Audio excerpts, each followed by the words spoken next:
এটা গত ফেরেন নাই, কেন তো ফেরেন নাই? প্রিয় দর্শক, ওনারা যদি দেখায় প্রত্যেকখান কাঠ একেবারে এক্সট্রা, মানে এটার কি অবস্থা দেখতে লাগুন, প্রত্যেকখান হার এক্সট্রা। এমনি কিন্তু ছোট ছোট মাদ্রাসার স্টুডেন্ট যাতায়াত করে, ওনারা কোনো দয়াবান ব্যক্তি যদি তখন এই ব্রিজখান মেরামত করে ফেলায় সহযোগিতা করেন। আর সরকারের মিকে চাই থাকিলে তুনো, সরকারি কর্মকর্তার মিকে চাই থাকিলে তুনো, আর নিজের হাতে এগাইম পড়বো।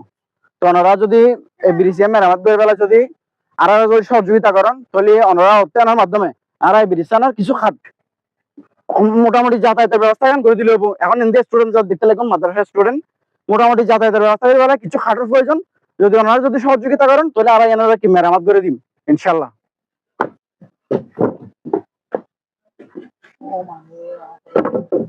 আয় সামনে সামনে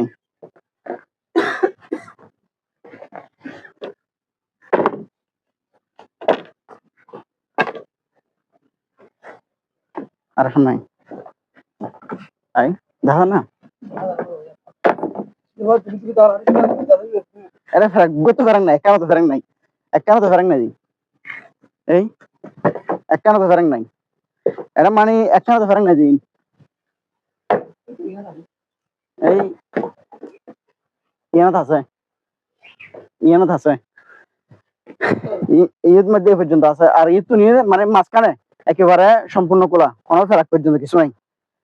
এই পরিস্থিতি মাদ্রাসার ছোট ছোট ছাত্র সকল কেন যে যাতায়াত করে আল্লাহ পাক রব্বুল আলামিন জানে। মুক্ত ব্যাংক ভাঙ্গি পড়ে যার এটা গোটা বলি ভাঙ্গি যার এটা ওনারা যদি কে তখন যারা বেশি ঠিক করে দিলে বেশি ভালো হলো। এটা মাদ্রাসার স্টুডেন্ট মার্ক পাওয়া আনতে পারে, আর জানতে পারে বহুত কষ্ট করে আর এই ব্রিজেন ওনারা যদি পারেন কে আর ব্রিজেন ঠিক করে দেন, দূর বেশি সব পাইবেন, ইংলিশ সব রাখাম আর বহুত বার ঠিক করছে, কোনো হিসাব নাই।